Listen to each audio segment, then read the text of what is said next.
से यह प्रतीक्षा कर रहे थे कि एग्जाम बिहार शिक्षक बहाली की हो चुकी है और उसके कट ऑफ क्या होंगे, क्योंकि क्वेश्चंस के जो पैटर्न थे वो बिल्कुल ही ऐसा था कि कोई पेपर जो है इजी हो रहा था, कोई काफ़ी टफ हो रहे थे। जहां 1 से 5 की अगर हम बात करेंगे प्राइमरी के लिए, वह फर्स्ट पाली की बात करेंगे, फर्स्ट सिटिंग में जो क्वेश्चन थे काफ़ी टफ थे। वहीं अगर सेकेंड सिटिंग में बात करेंगे तो वहां पे क्वेश्चन जो है माइल्ड हो गया था। उसी तरीके से अगर 9-10 की बात करते हैं तो social science, science, math, language के पेपर जो है अप एंड डाउन्स थे, और 11-12 में क्वेश्चन के पैटर्न तो थे ही वो अपने जगह पर, लेकिन क्वेश्चन जो है कोई टफ था, कोई इजी था। उसी तरीके से 9-10 में अगर देखते हैं मैथ का तो काफ़ी इजी था, जिसमें कट ऑफ ऊपर जाएंगे। तो आज हम क्वेश्चंस के साथ ही आपके साथ यह डिस्कशन करने वाले हैं कि किस तरह के कट ऑफ रहने की संभावना है, क्योंकि कट ऑफ को लेकर आपके हजारों मेल्स और क्वेरी जो है कमेंट्स आए हैं, जिसके बाद मैंने काफ़ी मेहनत करने के बाद और सभी क्वेश्चंस को काफ़ी बारीकी से देखने के बाद इस कंक्लूजन में पहुंचे हैं कि क्या कट ऑफ होनी चाहिए। तो चूंकि आप सभी जानते हैं कि बीपीएससी चेयरमैन सर ने आज ही ट्वीट किया है और बताया है कि सबसे पहले वो 11-12 का रिजल्ट देंगे, उसके बाद 9-10 का, और लास्ट में 1 से 5 का देंगे। उसकी 2 वजह हो सकती है। पहली तो यह वजह है कि आप सभी जानते हैं कि जिस तरह से ऑनरेबल सुप्रीम कोर्ट का वर्डिक्ट आया, उसके बाद से 1 से 5 में क्या बीएड वाले को मौका मिलेगा या नहीं मिलेगा, ये सारी पेच फंसी हुई है। इसीलिए सोचा गया क्यों नहीं, बड़ी संख्या भी है और यह डिसीजन पेंडिंग रखते हुए बाद में लिया जाए रिजल्ट। और 11-12 से स्टार्ट करते हैं, जिसमें नंबर ऑफ कैंडिडेट्स जो है सबसे कम है। तो 11-12, उसके बाद 9-10 और फिर बाद में 1 से 5 में रिजल्ट आएगा। तो आपके क्वेश्चंस भी होंगे कि क्या बीएड वाले के साथ क्या होगा, नहीं होगा, वो भी बात हम बाद में करेंगे। उसी सीक्वेंस में हम आपको बताएंगे कि 11-12, 9-10 में और फिर 1 से 5 में कितना कट ऑफ रहेगा। लेकिन ये 9-10 और 11-12 बताने से पहले यह जानना जरूरी है कि सभी सब्जेक्ट जो है सब्जेक्ट स्पेसिफिक वो अप एंड डाउन है। कुछ क्वेश्चन टफ है, कुछ क्वेश्चन पेपर जो है इजी है। ऐसे में एक एवरेज 11-12 के लिए मैं एवरेज बताऊंगा कि किस तरह के एवरेज मार्क्स रहेंगे, क्योंकि कई ऐसे सब्जेक्ट है जो काफ़ी इजी रहे, कई ऐसे सब्जेक्ट है जो काफ़ी टफ रहे। ऐसे में एवरेज ही निकाला जा सकता है हर एक सब्जेक्ट का, क्योंकि टोटल देखा जाए तो 2 दर्जन से अधिक पेपर्स क्वेश्चंस होंगे, सब्जेक्ट अधिक 10+2 में है। तो वैसे में हम सभी का एक एक करके क्वेश्चन को देखेंगे तो महीनों लग जाएंगे, तब तक रिजल्ट आ जाएगा। ऐसे में मैंने सोचा कि क्यों नहीं 4-5 पेपर्स को देखकर ही एक कॉमन जो है वो कट ऑफ निकाला जाए, जिससे पता चल सके कि कितना कट ऑफ रह सकता है। दूसरी बात है कि आपने देखा होगा कि सभी ने अपने अपने कट ऑफ बता दिए। किसी ने 60% बताया। अगर 60% अगर देखते हैं तो कितने होते हैं, 72, 12-12-72, यानी कि 72 मार्क्स आउट ऑफ 120। किसी ने बताया 70%। अगर 70% 9-10 में जाता है तो आप समझ सकते हैं कि कितना हो सकता है, 84 मार्क्स, यानी आउट ऑफ 120 में से 84 मार्क्स कैसे हो सकता है, और 60% कैसे हो सकता है, 70% कैसे मार्क्स हो सकता है, यह संभव नहीं है। दूसरी बात है, एग्जाम होने के तुरंत बाद लोगों ने कट ऑफ बताया। एग्जाम होने के बाद दावा बहुत सारी होने लगी कि मेरे से इतना पूछा गया। सही में अगर मायने में देखा जाए तो 1 से 5 में फर्स्ट सिटिंग में जो क्वेश्चन सभी शिक्षकों ने, सभी कोचिंग संस्थान ने, सभी ने अपने अपने हिसाब से पढ़ाया, और उसमें जो क्वेश्चन की दावेदारी रही है सब ने अपने अपने हिसाब से कर दी। लेकिन अगर सही मायने में देखा जाए तो मैक्सिमम किसी ने भी अगर क्वेश्चन को अधिक से अधिक टैली करवाया, अधिक से अधिक आपको को जो पढ़ाया उसमें से क्वेश्चन आए, उसकी संख्या अगर देखा जाए फर्स्ट सिटिंग में तो मैक्सिमम पहुंचती है वो है 20 से 25 ओनली मार्क्स। और उसी तरीके से सेकंड सिटिंग की बात करेंगे तो 50 से 60 हो सकता है, इससे अधिक नहीं हो सकता है, क्योंकि मैंने भी आपको पीडीएफ अवेलेबल करवाए थे और पीडीएफ के हिसाब से आप लोगों ने देखा था कि मेरे पीडीएफ से भी जो क्वेश्चंस हैं मैंने काफ़ी कुछ देखने के बाद समझा कि 30-35 से ज़्यादा हो ही नहीं पा रहा है। तो ऐसा भी दावा नहीं किया जा सकता है कि बहुत क्वेश्चन आए, क्योंकि क्वेश्चन जो है बिल्कुल सिलेबस से बाहर तो था ही, आउट ऑफ ट्रैक था, और जैसा कि उम्मीद की जा रही थी कि क्वेश्चन तो टफ रहेगा, लेकिन किसी ने यह उम्मीद नहीं की थी कि जहां पे फुल टॉस, बाउंसर और यॉर्कर लेंथ की बॉल आनी चाहिए थी, वहां सीधे जो है गुगली बॉल आए, जहां से एक एक मार्क्स सबको बनाने थे। और क्वेश्चन इजी के हिसाब से देखेंगे तो फर्स्ट सिटिंग में मात्र 12 से 13 इजी क्वेश्चन था, जबकि सेकेंड सिटिंग में नंबर जो है वो 35 से 36 क्वेश्चन का है। बाकी सारे क्वेश्चन अगर देखेंगे तो 30 क्वेश्चन जो है मॉडरेट क्वेश्चन जो कि बन सकता नहीं बन सकता है, उसके बाद का जो क्वेश्चन बचता है लगभग 80-85 क्वेश्चन बहुत ही टफ था। ऐसे में उसके हिसाब से डिसीजन करना होगा कि क्या कट ऑफ जाने की संभावना है। बट कट ऑफ जो है डिपेंड्स करता है number of seats, number of candidates पे। तो सबसे पहले हम कुछ बातें कर लेते हैं आपके कट ऑफ, क्योंकि आप सभी कट ऑफ को जानना चाहते हैं तो कट ऑफ की ही बात कर लेते हैं। लेकिन इतना जरूर है कि जो भी बीएड स्टूडेंट्स हैं, आप सभी ने स्टेट फॉर्म फिलअप कर दिया होगा। अब फोकस करिए स्टेट के एग्जाम देने के लिए, क्योंकि स्टेट में अपने सब्जेक्ट के अलावे जो आपको पेडागोजी करना है, जिसमें कि 50 क्वेश्चन पेडागोजी रीजनिंग मैथ के क्वेश्चन है और 100 क्वेश्चन सब्जेक्ट स्पेसिफिक है। अगर सब्जेक्ट स्पेसिफिक को अच्छा करके रखेंगे तो अभी जो नेक्स्ट वैकेंसी आने वाली है उसमें बीपीएससी जब एग्जाम लेगी तो सब्जेक्ट की आपकी तैयारी हो जाएगी। यानी स्टेट को केवल स्टेट के एग्जाम न समझ के, बल्कि यह समझना है कि आप बीपीएससी द्वारा जो एग्जाम कंडक्ट की जाएगी उसके टीचर रिक्रूटमेंट एग्जाम की प्रिपरेशन कर रहे हैं, यह समझ के करना पड़ेगा। और हम आपको अपने टेलीग्राम चैनल से पीडीएफ अवेलेबल करवाते रहेंगे, तैयारी के जो पैटर्न है उसके हिसाब से बताते रहेंगे। तो चलते हैं, देखते हैं कि क्या क्या कट ऑफ है। और कट ऑफ पहले हम 11-12 की बात करेंगे कि कितने कट ऑफ होने चाहिए। तो 11-12 में हम देखते हैं सीटों की संख्या जो है वो आप जानते हैं 57,602 यानी 602 इतने सीट है। इस सीट के हिसाब से अगर हम देखेंगे तो कट ऑफ जो है अनारक्षित यानी कि जनरल कैटेगरी के लिए क्या हो सकता है वो हम देखेंगे 55 से 60। लेकिन यह ध्यान रखने की बात है कि हर सब्जेक्ट के हिसाब से वैरी होगा, क्योंकि कुछ सब्जेक्ट जो है काफ़ी इजी थे, जिसमें कि हो सकता है यह 55 जो है वो 45 तक भी मार्क्स आ सकता है आउट ऑफ 120, जिसमें कि इजी क्वेश्चन पूछे गए थे। लेकिन जो टफ क्वेश्चन थे ये टफ क्वेश्चन थे उसमें 45, लेकिन इजी क्वेश्चन वो 55 से 60 तक जा सकता है, वो आप लोग देख लीजिएगा।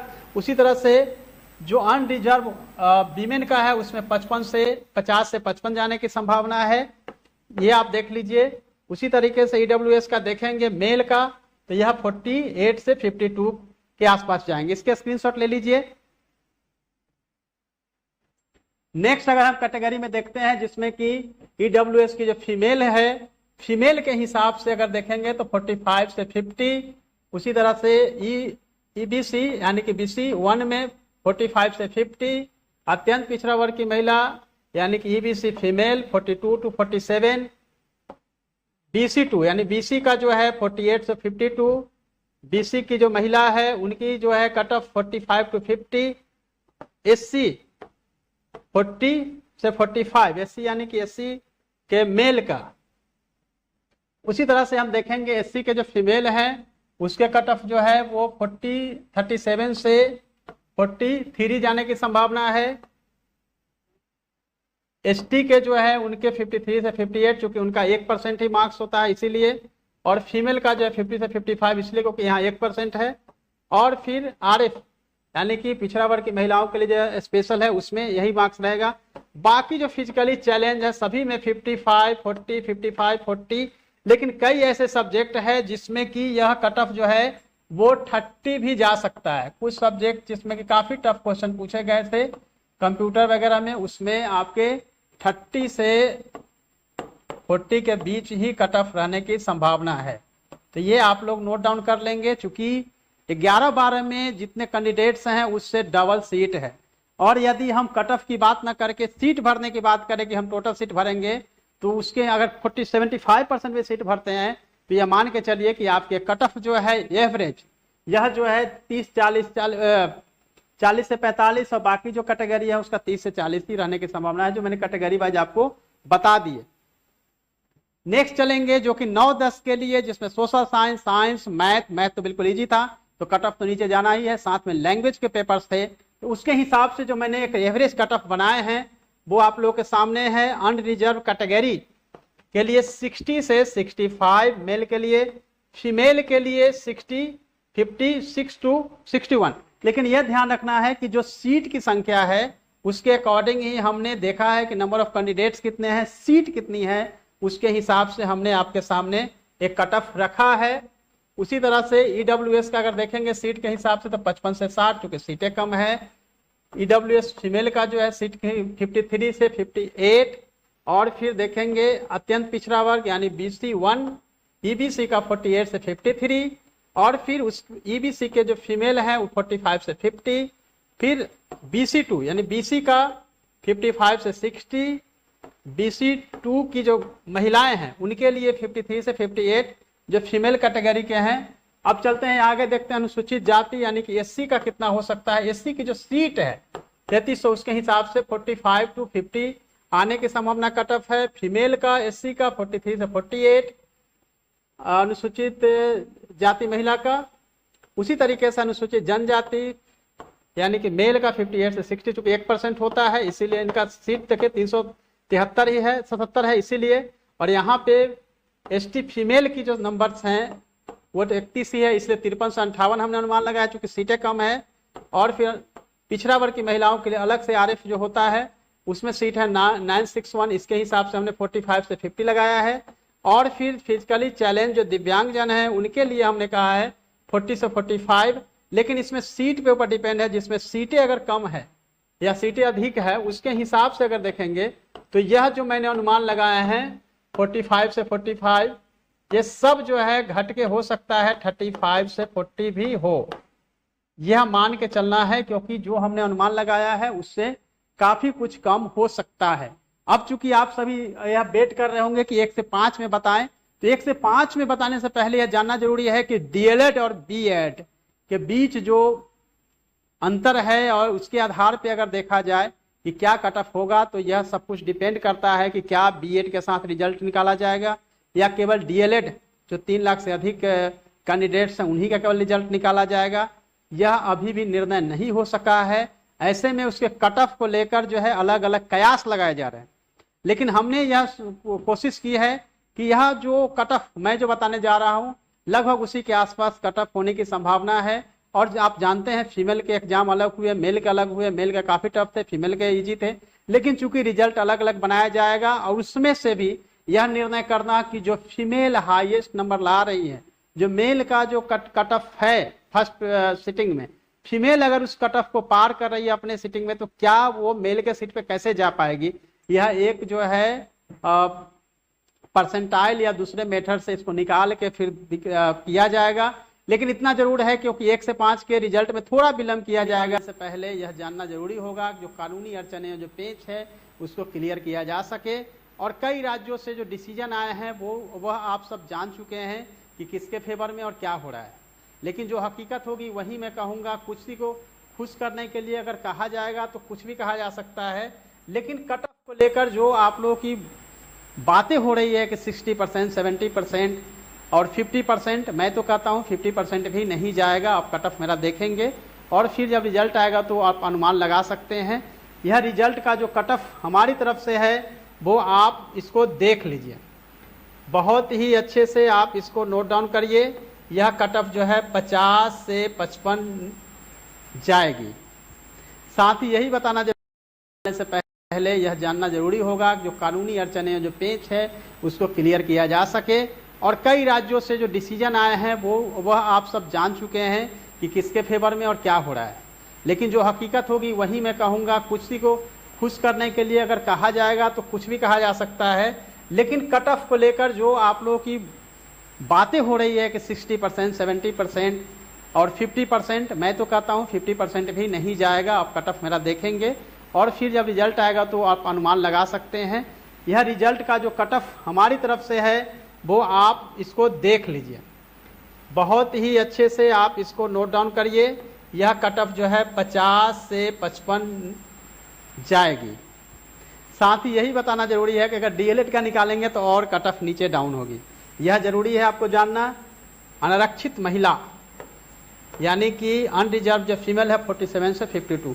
यह बात और जानना बहुत जरूरी है कि क्या आपने जो अपने आंसर निकाले हैं वो सही है या नहीं है, क्योंकि BPSC जब तक आंसर की गारी नहीं करेगी, आपने जो भी आंसर लगाए हैं, आंसर आपने सही किए हैं, मिलाए हैं, वो सही भी है या नहीं है। क्योंकि बहुत सारे ऐसे स्टूडेंट हैं जो अलग अलग जो आंसर की आए थे सबसे मिला लिए हैं, और जिस आंसर की में उनका आंसर गलत हो रहा है उसको न मान के जो दूसरे संस्थान या कोचिंग इंस्टीट्यूट का जो सही आंसर है जो उनको फेवर करता है उसको मिला के उन्होंने अपने स्कोर को 65, 70 तक पहुंचा रखे हैं, जबकि देखा जाए तो उनका स्कोर जेन्युइनली जो है वो 50-55 होता है, जबकि उनको ऐसा लगता है कि 65-70 हो गया। ऐसा होगा नहीं। जिनका 40 है वो 60-70 की बात, 50 की बात कर रहे हैं, क्योंकि उन्होंने अपने हिसाब से, अपनी सहूलियत के हिसाब से आंसर को सही करके रखा है कि यह भी आंसर सही है, उसमें आंसर मेरा सही किया तो सही है, दूसरे ने गलत किया, मुझे गलत नहीं करना है।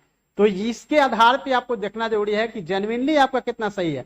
अगर आप अभी सभी से मिला मिला के अगर चल रहे हैं तो किसी एक का ऑथेंटिक आंसर लेके मिलाइए, उसमें जितना आपको गलत किया उसको गलत मान लीजिए और फिर आइए और उसमें से -5 कर दीजिए। आपका जो फाइनल आएगा उसमें से -5 करके देखेंगे, वही आपका एक्चुअल में स्कोर होगा। जब आप बीपीएससी आंसर की जारी करेगी तो आप मिलाएंगे तो यही आपको स्कोर एक्चुअल मिलेगा। अदरवाइज क्या होगा कि आप मुगालते में रहेंगे और सोचते रहेंगे कि हमारा तो स्कोर 60 है और आराम से हो जाएगा, जबकि जेन्युइनली देखा जाएगा तो 40 होगा। इसीलिए जरूरी है कि आप इसको मिलाएंगे। तो 1 से 5 में जो है वो 50 से 55, अनारक्षित महिला जो है 47 से 52 जाने की संभावना है। उसी तरीके से देखेंगे आर्थिक रूप से पिछड़े वर्ग के जो है वो 48 से 53, यानी कि ये जो है मेल का है और ये आर्थिक रूप से पिछड़े जो है वो फीमेल का है। इसकी कट ऑफ 45 से 50 और अत्यंत पिछड़ा वर्ग जो है यानी कि BC1, EBC को कहते हैं, यह जो है 44 से 48, यह जो है मेल का है। उसी तरह से अत्यंत पिछड़ा वर्ग की महिला, इसकी सीट लगभग उससे अधिक है, इसलिए 42 से 45, यानी कि BC2 का फीमेल, BC1 की फीमेल। और अब चलते हैं BC2, यानी अत्यंत पिछड़ा वर्ग के जो मेल है उनके लिए है 48 से 53, और फीमेल है पिछड़ा वर्ग महिला, उनके सीट जो है मेल से अधिक है, यानी 45 से 50 इनके जाने की संभावना है। तो ये आप लोगों के सामने मैंने रखे हैं और आपको यह सभी के सभी जो PDF है मेरे टेलीग्राम चैनल पे मिल जाएंगे। मैं आपको टेलीग्राम चैनल अपना शेयर कर दूंगा। अब आगे आते हैं SC का 40 से 45 और फिर फीमेल SC 38 से 43, अनुसूचित जनजाति यानी कि ST में चूंकि सीट कम है इसलिए मैंने इसके स्कोर को 49 से 58 रखा है, और ST के जो फीमेल है उसके 47 से 52 रखा है। और फिर पिछड़ा वर्ग की महिला, इसमें सीटें जो है 2399 2400 के आसपास, तो 45 से 50 रखा है। और फिर बाकी जो फिजिकली चैलेंज 47 से 42, 47 से 42, यह जो है सीट चूंकि लगभग जो 834-38 बनाया गया है, इसके हिसाब से हमने रखा है। अस्थिर दिव्यांग जो है उनके भी 37 से 42, 37 से 42, 37 से 42। लेकिन यह जो दिव्यांग जन है या फिर जो स्वतंत्रता सेनानी के पोता पोती नाती नतनी है, इनके कट ऑफ 37 से 42 तो रहेंगे, लेकिन फिजिकली चैलेंज है वो 32 से लेकर 40 तक के अंदर ही होंगे, इससे ज्यादा जाने की कोई संभावना नहीं है। लेकिन साथ में आप लोगों को ऐसा लग रहा होगा कि यह पूरा का पूरा PDF अगर आप देखना चाहते हैं तो मेरे जो टेलीग्राम चैनल है उस पे आप RANJIT रंजीत IAS ये टेलीग्राम चैनल है, वहां पे मैं यह PDF शेयर कर दूंगा। साथ में मिशन 50 IAS पर भी आपके पास अवेलेबल होगा यह, और साथ में मिशन IAS ग्लोबल पर भी आपको यह PDF अवेलेबल होगा, जहां से आप यह देख सकते हैं। दूसरी बात है कि यह मेरे अनुमान पे आधारित है, जो कि मैंने काफी कुछ मेहनत करके बनाए हैं, और 3 दिन 4 दिन वेट करने के बाद यह आपके सामने मैंने कट ऑफ रखा है। उम्मीद कर सकता हूं कि यह कट ऑफ जो है इसी के आसपास यह आप लोगों को मिल पाएगा। तो उसके हिसाब से आपको समझना है कि आपको प्रिपरेशन आगे की करनी है, यानी सर्टिफिकेट आप लोग रेडी रखिए। लेकिन 1 से 5 में एक बात जो है अंत में मैं कहना चाहूंगा कि BEd वाले अपनी संभावना को कम करके देखें, क्योंकि मेरी व्यक्तिगत राय है कि यहाँ पे एग्जाम तो हो गई है, बहुत सारी चीजें हैं, लेकिन जो सही है वो सही है। भले अभी के लिए BEd वाले थोड़े दुखी हो जाए और मुझे ही ब्लेम करे, मुझे ही कुछ गलत बोले, लेकिन हकीकत आपको बाद में पता चलेगा कि यही होना है और यही होना है। इसीलिए आप लोग के लिए संभावनाएं कम है, इसलिए स्टेट पे आप लोग फोकस करिए, स्टेट एग्जाम्स को दीजिए। मेरी ओर से बहुत सारी शुभकामनाएं। स्टेट के लिए आपको मेरे जो टेलीग्राम चैनल है जहां पे आपको पीडीएफ हम आपको देते रहेंगे, आपकी तैयारी करवाते रहेंगे, क्योंकि आप सभी शिक्षकों से ही पूरा बिहार और देश जो है उससे जुड़ा है। आपके ही अच्छे शिक्षक होने से हमारे बच्चे हैं अच्छे पढ़ेंगे और अच्छा बेहतर करेंगे। यह जरूर है कि बहुत सारी अप डाउन्स आए इस एग्जाम्स में, और अप एंड डाउन्स में बीएड वाले की बहुत सारी जो मुश्किलें हैं वो आगे है, और ऐसे में एक संभावना है कि स्टेट एग्जाम को अच्छे से प्रिपेयर करें, ताकि स्टेट एग्जाम के आधार पे आपने न्यूज़पेपर में देखा होगा कि जल्दी ही आपकी बड़ी वैकेंसी 1,30,000 की भी आने की संभावना जो कि न्यूज़पेपर में देखने को मिला था। तो 1,30,000 तो वैकेंसी आनी है, और स्टेट आपको पास करना है। स्टेट में 50 मार्क्स का जो आपके पेडागोजी है और सब्जेक्ट के 100 हैं उसको अच्छे से प्रिपेयर करिए। उसके लिए भी पीडीएफ मैं अपने टेलीग्राम चैनल रंजीत आईएएस और फिर mission 50 IAS, mission IAS global, बाकी चैनल पे आपको हम जल्दी प्रोवाइड कराएंगे। और फिर आपको प्रिपरेशन कंटिन्यू हम करवाने वाले हैं, क्योंकि थकना मना है और झुकना मना है, निराश होना मना है, क्योंकि आपको टीचर के लिए आप बने हैं तो टीचर आपको बनना है। साथ में जो बीपीएससी की प्रिपरेशन कर रहे हैं उनको करिए, क्योंकि 69 का एग्जाम होना है 30 सितंबर को, और फिर 70 के लिए तैयारी करनी है। तो सभी का राह एक ही चलता है, जीएस की तैयारी करेंगे, सारे रिजल्ट आपके होते रहेंगे। तो आज के लिए बस इतना ही था। जल्दी ही हम आपसे जुड़ेंगे और फिर आगे की रणनीति पे चर्चा करेंगे। All the best, thank you so much.